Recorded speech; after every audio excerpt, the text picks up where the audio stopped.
基美产后护理之家对民国109年11月底成立至今，所收的早产儿双生仔总计有30对。亲像蔡妈妈，因为严重的紫癜症、高血压、甲血小板减少症，伫大医安胎，最后伫35周过3天来破腹生产。生产过后，妈妈先带入去产后护理之家。而早产的双生仔伫出院后，嘛陆续留伫护理之家来照护。由病院提供专业的医疗加护理照顾。大概就3到4天平均会去看一次，那会把所有的小朋友呢，就是从头到脚都检查过一遍，好看一下呢，就是身体上面有没有一些理学检查上面有没有一些问题，好，再来呢，我去的重点就是要评估他们生长发育是 O 不 OK 的，好，那所以我会看他成长的幅度是不是 OK 的，奶量吃的是不是足够的，那我们会依据他们的需求去做计算，哈，那再来就是说我去假设我们针对的这样的早产人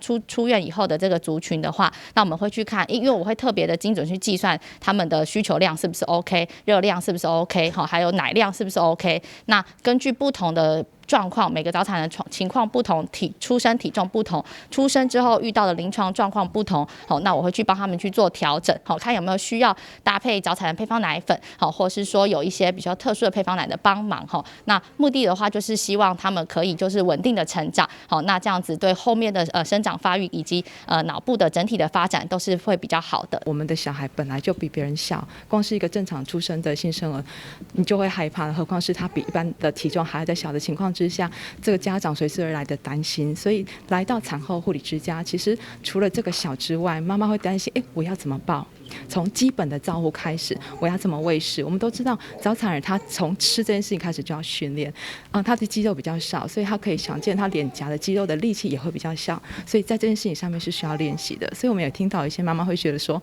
光是喂奶这件事情，他花上他很多的时间，确实，所以这个时候我们要从旁边来教妈妈，怎么样去喂这件事情。那光是喂食，你说要喂多少量？我觉得基本上会讲很棒的一件事情，就是我们有奇美医院的一个很棒的医疗后盾，我们新生生儿科周云医师会在我们产后护理之家做长期的助手，所以会提醒我们每一个小朋友依照他的体重、他的生长状况，会告诉我们，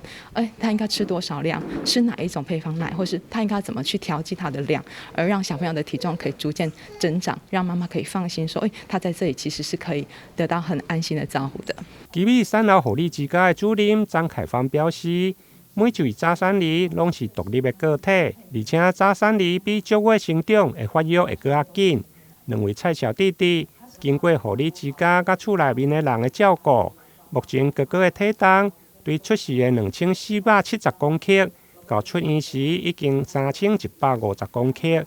而弟弟出世时1760公克，到出院嘛有2665公克。